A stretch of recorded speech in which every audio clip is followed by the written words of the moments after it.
Hello everyone, I welcome you all to this prestigious platform of Indologus. Today we are going to discuss some of the most important terms in economics. First of all, we will cover the theory portion and later on we will do some of the top MCQs related to this topic. तो चलिए without wasting any further time, let's discuss the topic. तो देखिए सबसे पहला हमारा जो point है वो है जीडीपी। तो जीडीपी का जो फुल फॉर्म होता है वो होता है gross domestic product. In Hindi we call it as सकल घरेलू उत्पाद। The total value of goods and services produced in a country और in a financial year is termed as GDP. तो देखिए जितनी भी गुड्स एंड सर्विसेज जो एक फाइनेंशियल ईयर में बनती हैं with in the domestic territory. Friends, GDP का जो ये डी वर्ड है, जो डी ये लेटर है, it is very much important क्योंकि ये बताता है it is talking about all the goods and services which are produced within the domestic territory. Then we discuss about GNP. GNP stands for Gross National Product and in Hindi we call it as सकल राष्ट्रीय उत्पाद. The total value of goods and services produced by a country's citizen or companies in a financial year is called as GNP. तो देखिए friends, I will tell you the difference between GNP and GDP. तो देखिए जो GNP होता है it is mainly produced by the country citizen. तो country के citizens GNP को प्रोड्यूस करते हैं. फॉर एग्जाम्पल फ्रेंड्स, अगर इंडिया में कोई ऐसी कंपनी है जो फॉरेन की है तो देखिए वो इंडिया की टेरिटरी के अंदर है तो हम उसका जो भी प्रोडक्शन होगा हम उसे जीडीपी के अंडर काउंट करेंगे.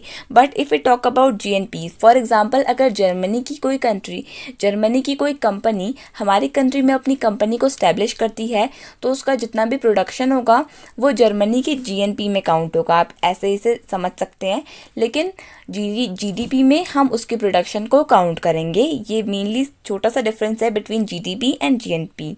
तो देखिए now we will discuss about NDP. NDP stands for net domestic product. In Hindi we call it as शुद्ध घरेलू उत्पाद. एनडीपी क्या होता है फ्रेंड्स? जीडीपी से जब हम डिप्रिसिएशन को माइनस कर देते हैं then we get NDP. And now I will tell you the meaning of depreciation. Depreciation means in layman term you can understand it as wear and tear. तो देखिए decrease in the value of asset is mainly termed as depreciation. For example friends, आपने एक fan को ख़रीदा तो देखिए 1 और 2 year के बाद फॉर एग्जाम्पल उसकी ब्लेड्स में कुछ खराबी आ गई. Then you just gave it to the repair man to just repair it, और जो उसमें मनी इन्वेस्ट होगी फ्रेंड्स वो किस में आएगी? डिप्रिसिएशन में. तो जब हम जीडीपी से डिप्रिसिएशन को माइनस कर देते हैं तब हमें एनडीपी मिलता है. Then we talk about NNP. NNP stands for net national product and in Hindi we term it as सकल राष्ट्रीय उत्पाद. तो देखिए एनएनपी कैसे मिलता है? एनएनपी मिलता है जब हम जीएनपी से डिप्रिसिएशन को माइनस कर देते हैं. तो देखिए जो एनएनपी होता है हम इसे प्योरेस्ट फॉर्म ऑफ इनकम भी कह सकते हैं क्योंकि देखिए जो हमारा जीएनपी होता है वो कंट्री के जो सिटीजन्स होते हैं मेनली वो फॉर्म करते हैं, उनका मेन रोल होता है.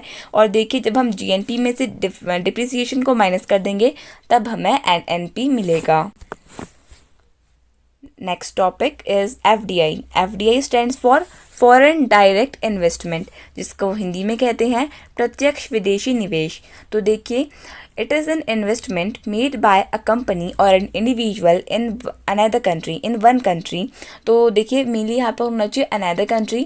तो जब भी कोई, और फ्रेंड्स हम इसको ऐसे भी समझ सकते हैं फॉरेन डायरेक्ट इन्वेस्टमेंट वो इन्वेस्टमेंट भी होता है जो हम फॉरेन कंट्रीज़ में करते हैं और मल्टीनेशनल कॉरपोरेशन और मल्टीनेशनल कंपनीज जिसे हम कहते हैं एमएनसीज. तो एमएनसीज के द्वारा किया हुआ जो इन्वेस्टमेंट होता है हम उसे फॉरेन डायरेक्ट इन्वेस्टमेंट भी कह सकते हैं. So it is an investment made by a company और एन इंडिविजुअल. तो ये आपने याद रखना है. Then we talk about tariff. तो देखिए tariff is a kind of tax imposed on imported goods and services. तो देखिए जितना भी हम गुड्स एंड सर्विसेज को इम्पोर्ट करते हैं उसके ऊपर सम सॉर्ट ऑफ टैक्स लगता है तो उस टैक्स को हम टर्म करते हैं as tariff.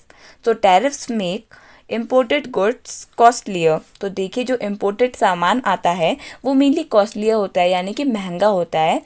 It is mainly expensive. तभी जो भी एप्पल्स वगैरह बाहर की कंट्री से इम्पोर्ट होते हैं फ्रेंड्स, जो ग्रॉसर्स होते हैं, वो मेनली कहते हैं it is imported one. Imported one means उसकी जो प्राइस होगा it will be mainly higher than the normal one. तो नेक्स्ट टॉपिक है हमारा SEZ. SEZ stands for special economic zone. SEZ को हम हिंदी में कहते हैं विशेष आर्थिक क्षेत्र. तो देखिए SEZ मेनली गवर्नमेंट बनाती है. देखिए SEZ से होता क्या है, इट इज़ अ जोन और an area in a country where there are separate business and trade laws as compare to the rest of the country. तो देखिए SEZ ऐसे स्पेशल इकोनॉमिक जोन होते हैं जहाँ पर जो फ्रेंड्स लेबर लॉज होते हैं वो बहुत ज़्यादा फ्लेक्सिबल होते हैं. यहाँ पर जो भी MNCs या जो भी कंपनीज इन्वेस्ट करती हैं दे mainly get good amount of world class facilities, for example electricity. And for the first 5 years के लिए यहाँ पर जो कंपनी सेटअप होती हैं उनसे कोई भी टैक्स नहीं लिया जाता है. The main intention of SEZs is to increase employment rate within the country. Next point is balance of trade, जिसको हिंदी में कहेंगे व्यापार का संतुलन.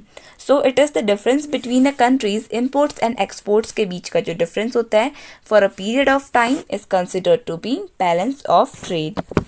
सो अब नेक्स्ट टॉपिक है हमारा फिस्कल पॉलिसी, जिसका मतलब है राजकोषीय नीति. The policy of the government by which it adjusts the tax rates and spending levels to influence the national economy is termed as fiscal policy. And so देखिए fiscal policy क्या होती है? The policy of the government, the policy which is mainly made by the government, which just adjust, जो adjust करती है tax rates को and spending levels, उसको हम कहते हैं fiscal policy. Carbon tax. Next topic carbon tax है. It is an environmental tax imposed on products that use carbon based materials and cause greenhouse pollution. उसको हम कहते हैं carbon tax. So now we will discuss some of the important questions related to this topic. So our very first question is, the total amount of income from economic activities across the country is called. Right answer हो जाएगा option number B, that is national income. So the total amount of income from economic activities across the country in a year, or we can say financial year, is called as national income. तो किसी भी country में जो economic activities से एक साल के अंदर हमें जो इनकम मिलती है उसको हम कहते हैं national income. This income mainly includes wages, interest, rent and profit.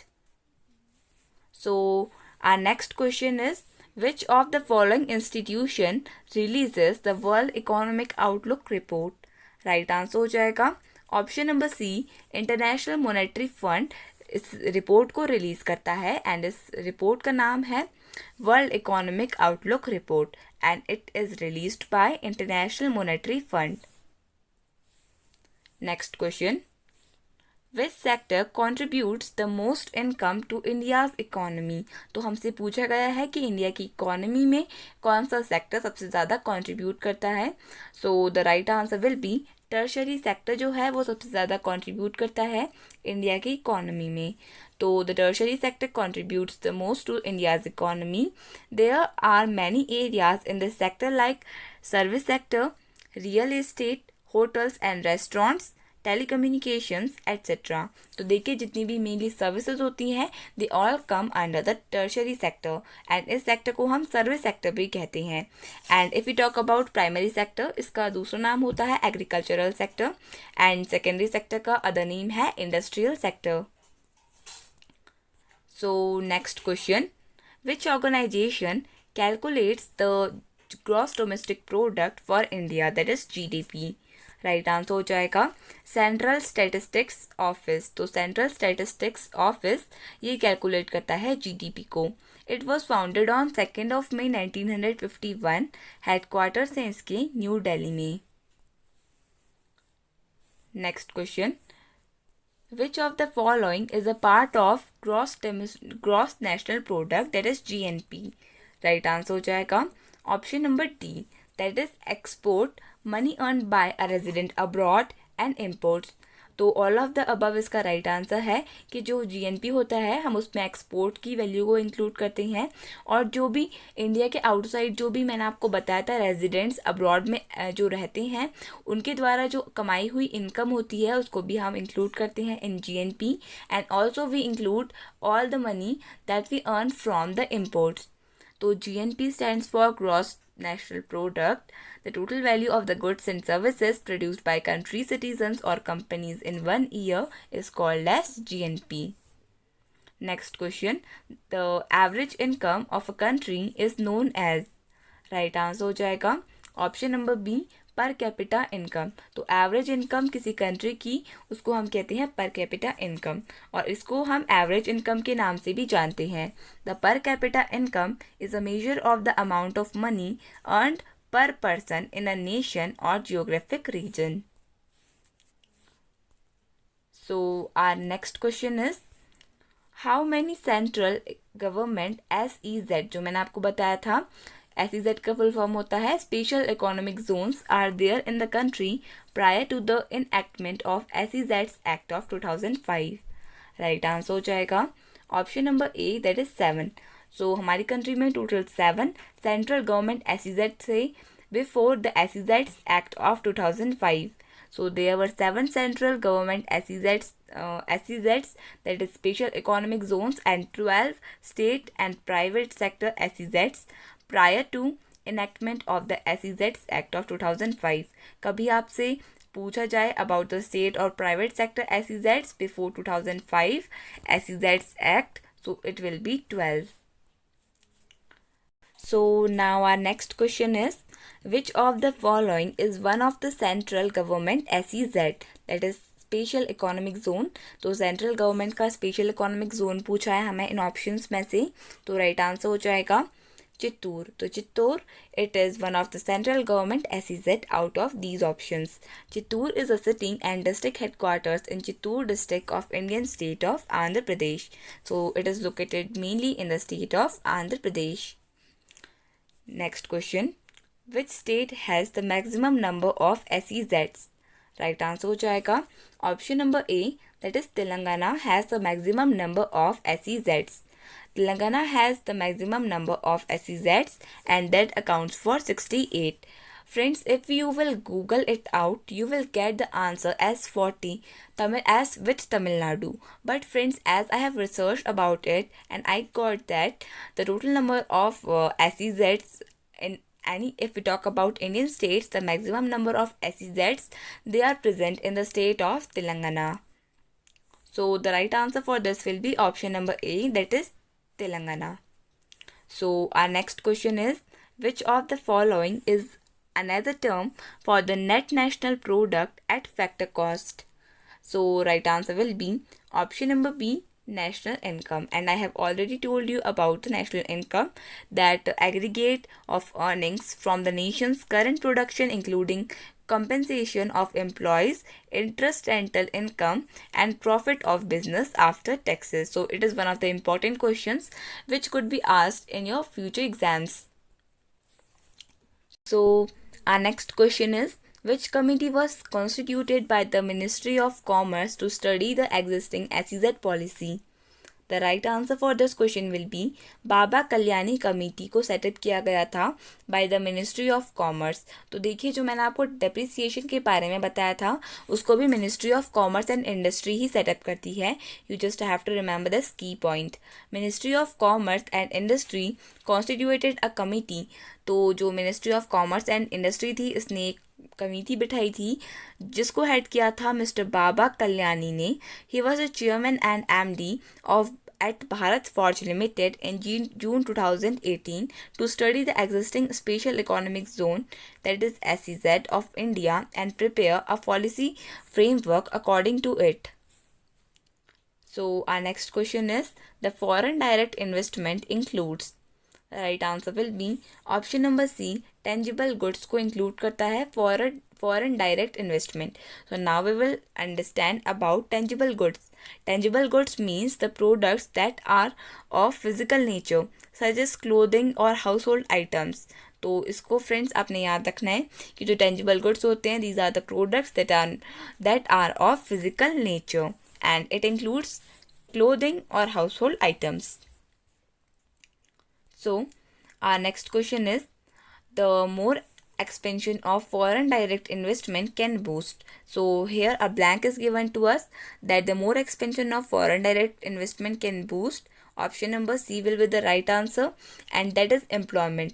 तो देखिए, जब भी हमारी कंट्री में फॉरेन डायरेक्ट इन्वेस्टमेंट होगा, यानी कि मल्टीनेशनल कंपनीज या मल्टीनेशनल कॉरपोरेशंस हमारी कंट्री में इन्वेस्ट करेंगी, तो वो मेनली एम्प्लॉयमेंट को बढ़ावा देंगी. It will give employment to the unemployed youth of the nation. Employment का मतलब होता है, employment most generally means the state of having a paid job, of being employed. To employ someone is to pay them to work.